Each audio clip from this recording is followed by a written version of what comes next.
Shalom semuanya. Perkenalkan, bagi yang belum kenal, nama saya Karolio Evandro. Terima kasih untuk percayaannya. Sungguh suatu momen yang deg-degan ada di tempat ini. Buat yang udah ngerasain pasti deg-degan ya. Cuma saya percaya Roh Kudus memampukan saya untuk berbicara lewat saya. So bukan saya yang berbicara, tapi kerinduan Tuhan sendiri. Amin.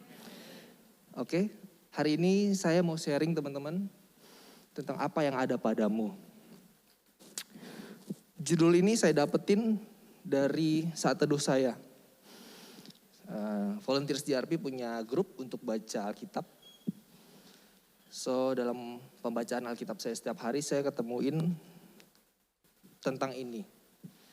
Next slide. Kita boleh buka Alkitab kita walaupun multimedia membantu. Di Yohanes 6 ayat 1 sampai 12.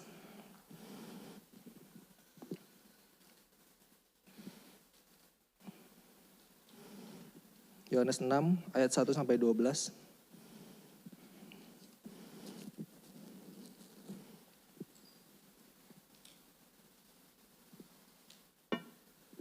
Ya.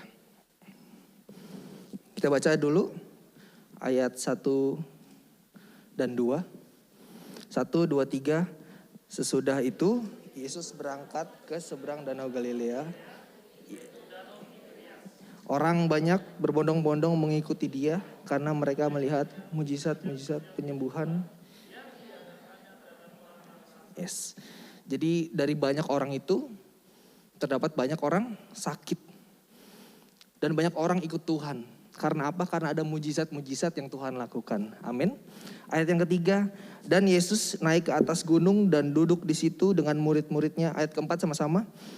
Dan Paskah, hari orang Yahudi.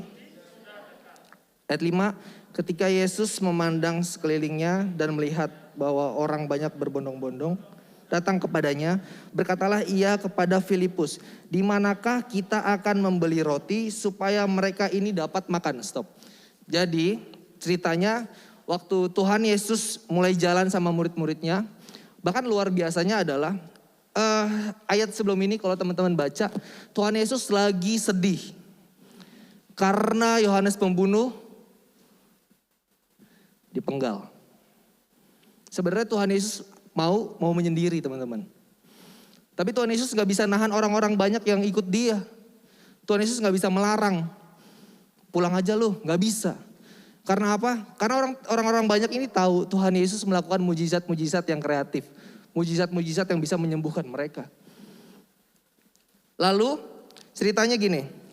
Hal itu, ayat 6, hal itu dikatakannya untuk mencobai dia.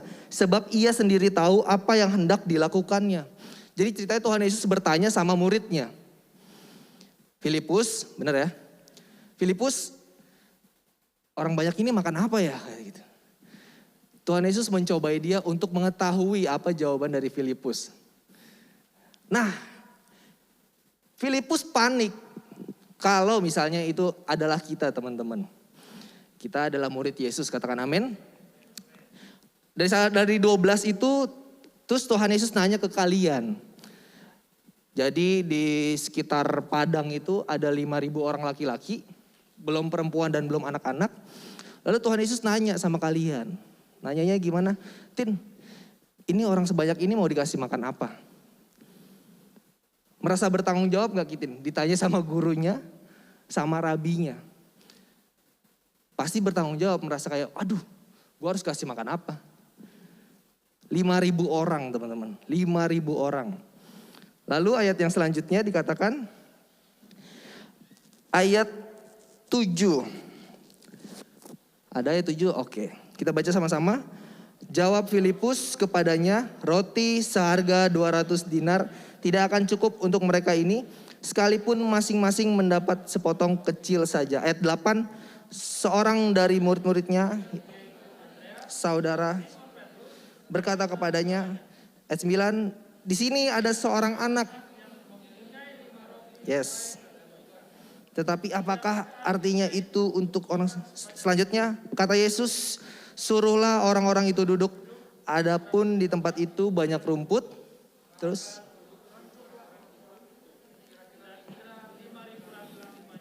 Oke, stop. Siapa yang pernah dengar cerita ini dari sekolah minggu, teman-teman? Saya yang pertama. Menurut saya keindahan dari Alkitab itu adalah saat kita merenungkannya. Saat kita membaca, itu masuk ke dalam hati, dalam pikiran kita, tapi lebih indah saat kita renungkannya. Nah, jadi yang saya dapatkan adalah ada sisi lain di mujizat ini, teman-teman. Mujizat ini dicatat dalam semua kitab Injil. Matius, Markus, Lukas, Yohanes, semua kitab mencatat. Artinya ini adalah mujizat yang spektakuler dan ikonik banget. Kenapa? Karena sampai semua Injil mencatat. Semua Injil mencatat. Jadi saya menemukan sisi lainnya adalah ada seorang anak kecil. Kita tahu ya semua ya, ada anak kecil bawa 5 roti dan 2 ikan. Tapi peristiwa ini terjadi, selanjutnya slide. Peristiwa ini terjadi di tempat ini. Oke, di tempat ini. Ini adalah tempat namanya Tabga. Mohon maaf kalau penyebutannya salah. Ini adalah Tabga. Daerah di mana Tuhan Yesus melakukan 5 roti dan 2 ikan menjadi mujizat. Dan ini adalah gereja yang ada sampai sekarang di tempat ini. Kalau teman-teman bisa Google, nanti setelah ibadah ini ya. Bisa Google namanya Church of Multiplication. Jadi gereja ini adalah gereja multiplikasi. Tempat di mana mengenang mujizat 5 roti dan 2 ikan yang spektakuler itu. So bisa bayangin ya, mujizat yang luar biasa, spektakuler, ikonik banget. Sampai-sampai hari ini dibikin gereja untuk memperingati mujizat ini. So mujizat ini mujizat yang luar biasa. Bukan mujizat yang biasa. Tapi sisi lainnya adalah ada satu anak yang membawa 5 roti dan 2 ikan. Namun di ayat yang 7 bisa dibaca di Alkitabnya. Jawab Filipus kepadanya, roti seharga 200 dinar tidak akan cukup untuk mereka ini. Sekalipun masing-masing mendapat sepotong kecil saja. Ini adalah gambar 1 dinar. So teman-teman, 1 dinar itu adalah upah untuk bekerja selama 1 hari. Kemarin gue baru survei. Sebenarnya berapa sih kira-kira orang bekerja tuh upahnya dalam sehari ya. Terus aku nanya tukang yang ngebangun ya kan. Om, dalam sehari tuh kalau mau bangun berapa sih om? Borongan apa harian kata dia gitu kan.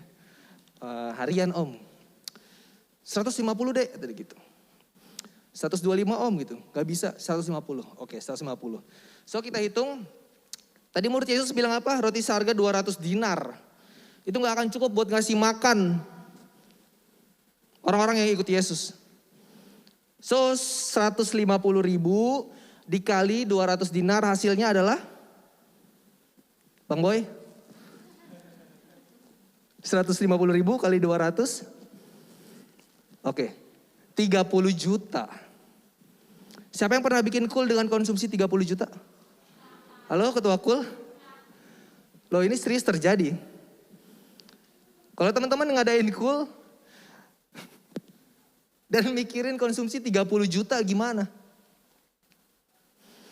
Ingat, dan itu pun gak cukup. Gak cukup, walaupun rotinya dipotek-potek kecil-kecil, itu gak cukup. So di balik mujizat yang luar biasa ini ada sebuah kekhawatiran dari murid-murid Yesus. Amin, belum slide-nya. Murid-murid Yesus panik, sementara Tuhan Yesus kayak biasa lah.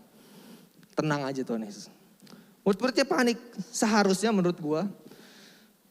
Murid-murid ini udah ngerti sih tabiat Yesus. Karena apa? Karena dia ring satunya Tuhan Yesus. Orang yang paling dekat dengan Tuhan Yesus. Sebelum ini pasti ada rangkaian mujizat yang udah Tuhan lakuin. Karena apa? Karena mujizat pertama Tuhan adalah mengubah air menjadi anggur. Artinya Tuhan Yesus itu biasa mengenai hal-hal kayak gini. Tapi pertanyaannya kenapa murid-murid ini masih panik dan masih khawatir teman-teman. So bagaimana dengan kita? Kita sebagai murid-murid Yesus apakah kita masih panik dan khawatir? mengikut Yesus? Gak usah dijawab, jawab dalam hati aja. Menghadapi badai kehidupan, kita berpikir banyak, kalau ikut Tuhan itu semuanya gue rasa lebih enak ya gitu kan. Sebenarnya enggak teman-teman. Yang gue percaya adalah Tuhan selalu kasih jalan keluar, tapi lu ikutin prosesnya dulu. Menurut gue Tuhan gak pernah kasih hal-hal yang instan di dalam hidup lu. Amin. Tuhan, beberapa kali gue dipaksa Tuhan untuk bekerja dulu lebih keras, lebih dari yang biasanya untuk lu mendapatkan hasil yang terbaik. So bagaimana dengan kalian? Saat ada masalah sedikit, apakah menyerah? Apakah udah gue gak ikut-ikut Tuhan ah. Gue gak gereja-gerejaan lagi. Gue stop pelayanan. Belum teman-teman, waktunya belum selesai. Kadang saya ya, boleh curhat ya. Kadang saya sebagai pemimpin DRP di tempat ini kadang suka ngilu-ngilu sedikit gitu ya. Ngelihat om-om, tante-tante yang semangat pelayanan. Sementara kita sendiri kadang-kadang suka sedikit-sedikit tuh kayak putri malu tau ya. Set gitu ya. Disenggol sedikit kayak aduh gitu. Aduh gak lagi dah. Sementara om-om dan tante-tante yang sampai hari ini masih pelayanan teman-teman, dia punya iman yang kuat. Pertanyaannya nanti kalau kamu mudanya sekarang punya iman yang seperti putri malu, tuanya nanti gimana teman-teman? Halo teman-teman di RP, saya mau teman-teman di RP menjadi anak-anak yang on fire, memenangkan generasi. Pelayanan bukan sekedar pelayanan di tempat ini teman-teman. Tapi mikirin gimana memenangkan generasi. Gimana sahabat kalian bisa dimenangkan. Gimana orang tua kalian bisa dimenangkan. Gimana pacar kalian bisa dimenangkan. Karena Tuhan Yesus mati bukan buat lu aja. Buat semua orang. Tuhan turun itu bukan buat lu aja. So jangan egois dengan keselamatan yang lu punya. So berapa kali lu udah ngabarin Injil ke temen lu? 0? Sekali? 2 kali? Ayo teman-teman, jangan nyerah. Kalau kalian merasa agak capek dikit, bangkit lagi. Ngerasa kayak lemes dikit, bangkit lagi. Karena kasihnya itu selalu lebih dari kekecewaan yang lu rasakan. Kasihnya itu selalu memenuhi hati lu sebenarnya. Balik lagi ke 1 dinar. So dalam keadaan ini murid-murid Yesus panik. Karena 5.000 orang laki-laki belum istrinya dan anaknya, gak tahu anaknya berapa, itu belum makan. Di kitab Injil yang lain dikatakan ada salah satu murid bilang gini, Tuhan mereka suruh pulang aja. Karena apa? Karena udah pusing murid-muridnya. Udah pusing, gimana cara ngasih makannya? Bekerja selama 200 hari aja gak mencukupi. Untuk kasih makan mereka sedikit aja Tuhan. Tapi Tuhan bilang enggak. Kasih mereka makan. Kasih mereka makan. Slide selanjutnya. Ya. Oke, ini yang menarik teman-teman. Ada seorang anak yang datang kepada Tuhan Yesus dengan membawa 5 roti dan 2 ikan. Boleh Karyo? Boleh satu orang laki-laki bantu saya anak-anak teens untuk ilustrasi? Angkat tangannya, ayo generasi Yeremia. Siapa? Santai aja. Angkat tangan. Kalau nggak ada ya udah waktunya menunjuk berarti ya. Dito maju. Dito temenin kakak di sini. Oke. Majunya lewat situ. Tunggu di belum, oke. Langsung kasih Dito, boleh dibawa? Iya. Cakep. Ada seorang anak membawa 5 roti dan 2 ikan. Oke. Kasih tahu ke teman-teman ya. Ya, 5 roti dan 2 coklat kalau di sini ya. Saya berpikir bahwa ikan kan agak amis ya. Udahlah ganti coklat aja. Seorang anak membawa 5 roti dan 2 ikan kepada Tuhan Yesus. Tapi apakah artinya sekecil ini untuk memberi makan 5.000 orang? So kalau 5 roti dan 2 coklat ini aja dibagi untuk kita semua, sekiranya kita dapat berapa potong teman-teman? Bahkan kita pun kayak gak usah ngambil Kak, iya gak sih? Kadang ada yang ulang tahun, terus kita potong kan, kuenya kecil kan, banyak yang datang gitu kan. Udahlah gak usah lah. Langsung aja gitu. So bagaimana dengan 5 roti dan 2 ikan untuk 5.000 orang? Itu gak mungkin cukup. Gak pernah masuk akal kita, gak pernah masuk logika kita, gak pernah masuk pemikiran kita. Untuk ini jadi mujizat. Pertanyaannya, kalian merenungkan firman ini apa enggak? Saya mau nanya teman-teman, 5 roti dan 2 ikan. Mengapa, saya tanya dulu, ada yang ganjil enggak di antara yang dibawa anak ini? Boleh maju dikit-dikit, kelihatan ya di kamera ya? Kiri dikit, oke. Ada yang ganjil enggak yang dibawa dari anak ini? Anak ini.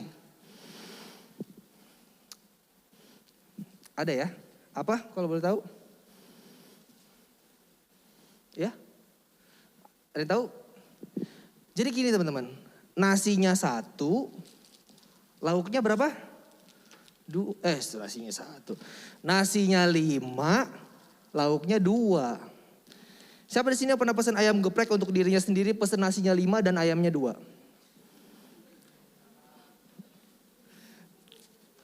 Gak pernah ada. Dan ingat dia seorang anak kecil. Kenapa dia bisa mendapat ini teman-teman?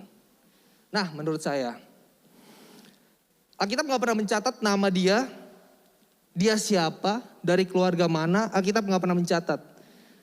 Tapi saya telusuri, saya cari tahu kenapa gini. Dan saya menemukan 2 kemungkinan. Yang pertama adalah anak ini adalah salah satu, baju kita sama Dito. Oke. Anak ini adalah salah satu dari 5.000 orang yang ikut ke situ. Dia datang bersama keluarganya. Kemungkinan pertama.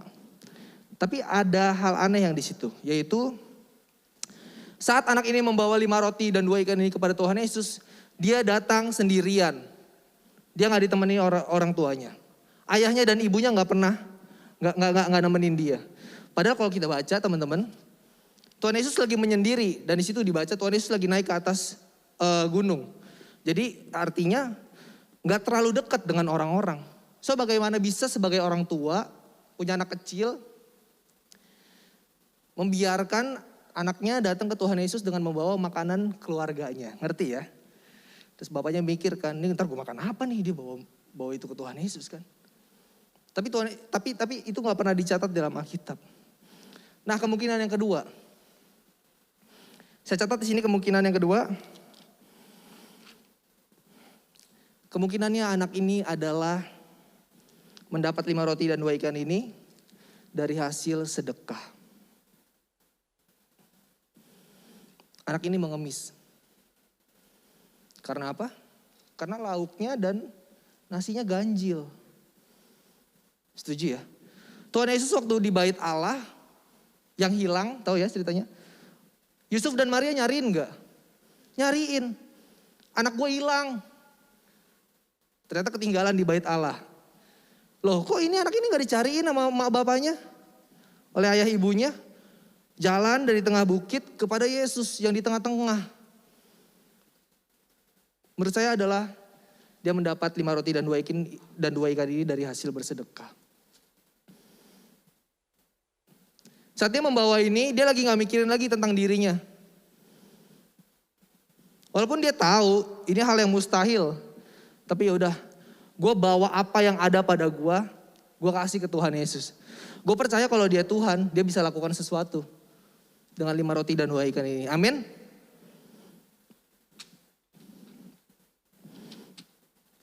Hal yang luar biasa kita belajar dari anak ini teman-teman. So kalau dia aja dari hasil sedekah, apa yang pernah kita bawa kepada Tuhan? Apa yang kita pernah berikan kepada Tuhan? Percayalah teman-teman, saat kita memberi kepada Tuhan, kita sibuk memberi sama Tuhan, gue percaya satu hal. Kita mengurangi menilai tentang orang lain. Saat kita sibuk memberi kepada ke gereja, gue berikan apa yang gue yang terbaik, gue gak ngomongin tentang uang. Apa yang lu bisa, apa yang lu punya. Tuhan gak pernah minta apa yang lu gak punya. Tapi Tuhan bisa pakai apa yang lu punya teman-teman. Saat lu sibuk memberikan diri lu kepada pelayanan Tuhan di tempat ini, saat lu sibuk memberikan waktu lu terbaik untuk belajar untuk masa depan lu, Tuhan bisa pakai itu untuk jadi mujizat, untuk jadi unsur mujizatnya Dia.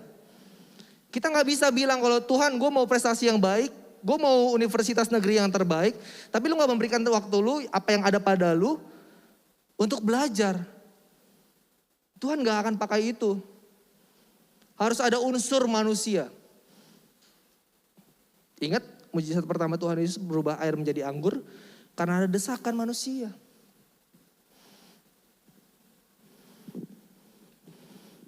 Lalu apa yang pernah kita berikan kepada Tuhan? Atau kita lebih sibuk ngomentarin orang? Atau kita lebih sibuk tentang keegoisan diri kita aja? Kita gak pernah memberi kepada Tuhan. Kita gak pernah bawa apa yang kita punya sama Tuhan. Gue mau kasih tahu teman-teman, kalau lu gak sibuk memberikan diri lu kepada generasi, generasi akan mati. Halo teman-teman volunteers, generasi akan mati. Kalau gak ada yang sibuk melayani, memberikan dirinya, generasi akan mati teman-teman. Begitu juga Bapak Ibu yang bekerja. Sibuk memberikan waktu yang terbaik, kerjaan yang terbaik kepada atasan, Tuhan bisa pakai itu untuk menjadi mujizat. Amin.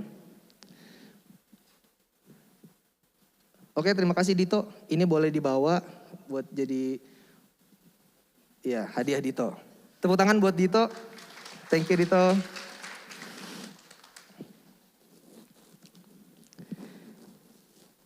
Setelah anak ini membawa hasil sedekahnya, baru ayat 14 bisa terjadi. Bisa baca Alkitabnya, di slide gak ada. Yohanes 6 ayat 14. Ketika orang-orang itu melihat mujizat yang telah diadakannya, mereka berkata, dia ini adalah benar-benar nabi yang akan datang ke dalam dunia. Karena anak kecil ini, lebih dari 5.000 orang yang di situ percaya. Lihat ya, hanya karena anak kecil yang gak lagi mentingin tentang perutnya sendiri, tentang egoisnya dia sendiri, enaknya dia sendiri. Sehingga 5.000 orang yang lebih di situ menjadi percaya sama Yesus. Tuhan selalu memakai kita untuk menjadi alat mujizatnya teman-teman. Pertanyaannya, apakah kita mau? Kalau kita gak mau, tenang. Tuhan bisa pakai yang lain. Tapi sayang banget kalau kalian gak mau melayani Tuhan dan memberikan diri kepada Tuhan untuk memenangkan generasi, memenangkan orang tua kalian, memenangkan sahabat kalian. Amin.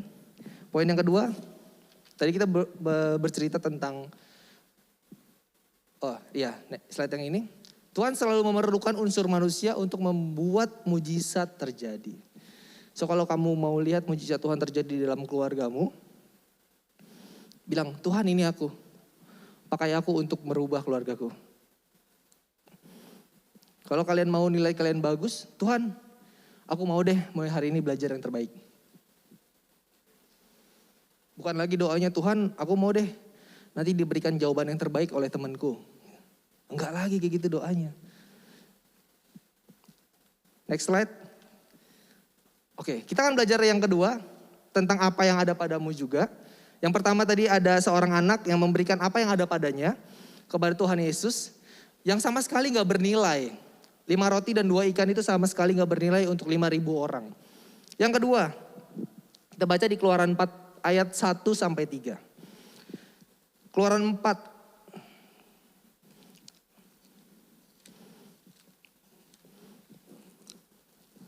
Oke, di slide ada.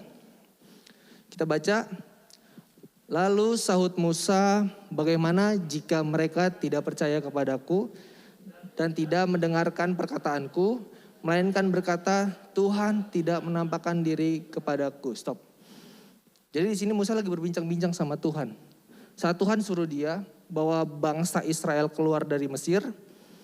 Kita tahu bangsa Israel saat itu adalah bangsa yang udah terdoktrin dengan bangsa Mesir. Setiap cara kerja bangsa Mesir udah ada mendarah daging di dalam diri dia. Lalu Musa disuruh Tuhan untuk bawa bangsa Israel keluar dari tanah Mesir kepada tanah perjanjian. So tugas yang berat banget teman-teman. So gue mau bilang kalau saat ini kalian dikasih tugas yang berat oleh Tuhan, bersyukur. Karena ada sesuatu yang nanti yang besar yang Tuhan kasih di ujung buat lu pada. Buat teman-teman di RP, buat teman-teman di OT, buat bapak dan ibu. Jadi ini Musa lagi nego sama Tuhan. Tuhan gimana kalau bangsa Israel itu gak percaya sama aku dan gak dengerin perkataanku karena Tuhan gak menampakkan diri kepada bangsa Israel dan kepada Musa. Jadi saat itu salah satu tanda untuk percaya kepada Tuhan adalah Tuhan sering menampakkan diri. Benar ya, kita lihat di perjanjian lama Tuhan beberapa kali menampakkan diri dan sering. Tuhan menampakkan diri kepada Gideon. Nah ini Musa nanya, kok lu gak menampakkan diri ke gua? Terus gimana mereka bisa percaya bangsa yang besar ini kepada gua? Ayat yang kedua, Tuhan berfirman kepadanya, apakah yang di tanganmu itu? Jawab Musa, tongkat. Firman Tuhan, lemparkanlah itu ke tanah. Dan ketika dilemparkannya ke tanah, maka tongkat itu menjadi ular. Sehingga Musa lari meninggalkannya. Next slide. Yang kedua, kita belajar dari Musa. Saya tidak menemukan apapun spesial dari tongkat ini. Ini beneran adalah tongkat-tongkat yang biasa. Tongkat yang biasa dipakai dan gak ada spesial-spesialnya gitu ya. Terbuat dari emas ataupun di ujungnya ada sesuatu yang lebih berharga gitu. Gak ada.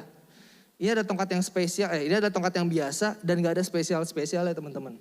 So, waktu Tuhan bilang, apa yang ada di tanganmu? Pertanyaannya adalah, Tuhan tahu gak apa yang di tangan Musa? Tahu.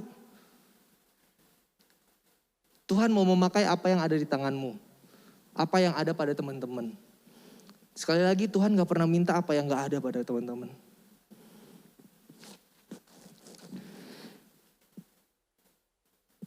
Slide selanjutnya. Nah, lalu kata Musa kepada Tuhan, Tuhan, aku ini tidak pandai bicara, dahulu pun tidak, dan sejak engkau berfirman kepada hambamu pun tidak. Sebab aku berat mulut dan berat lidah. Seberapa kita yang sering nego sama Tuhan dan kita banyak alasan sama Tuhan ketika kita dipanggil untuk melayani, untuk sesuatu hal, untuk hal yang baik dalam rencana Tuhan. Tuhan, gue gak pintar ngomong. Tuhan, gue gak bisa apa-apa gitu. Tuhan, aku nih gak pinter loh. Sama kayak Musa ternyata teman-teman. Dia nego sama Tuhan. Dia bilang, aku ini berat mulut dan berat lidah. Tetapi firman Tuhan berkata kepadanya, siapakah yang membuat lidah manusia? Siapakah yang membuat orang bisu atau tuli? Membuat orang melihat atau buta? Bukankah aku, ya ini Tuhan. Tuhan tahu segala kekuranganmu teman-teman. Tapi dia lagi nanya sama kamu, maukah kamu menjadi unsur mujizatku supaya terjadi? Oleh sebab itu ayat 12, pergilah aku akan menyertai lidahmu dan mengajar engkau apa yang harus kau katakan. Selanjutnya next. Bawalah apa yang ada padamu kepada Tuhan sehingga Tuhan pakai untuk memenangkan generasi ini.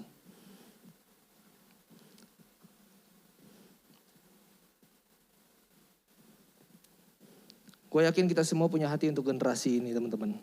Mau bapak ibu, mau teman-teman di OT, di RP, punya hati untuk generasi Yeremia.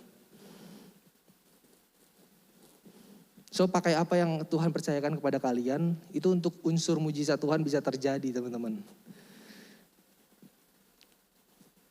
Firman Tuhan hari ini singkat, tim pemuji boleh maju ke depan. Pesannya simple teman-teman. Tuhan gak pernah minta apa yang gak ada padamu. Tapi Tuhan mau pakai apapun yang ada di tanganmu. Mau itu kecil, walaupun kalian bilang gak bisa, gak punya apa-apa. Sebenarnya kalian punya. Tapi percayalah kadang kalian gak mau, kadang kalian takut teman-teman. Aku percaya kita menjadi generasi Yeremia yang bisa berdampak. Kita bisa ngasih yang terbaik buat Tuhan. Amin, silakan berdiri.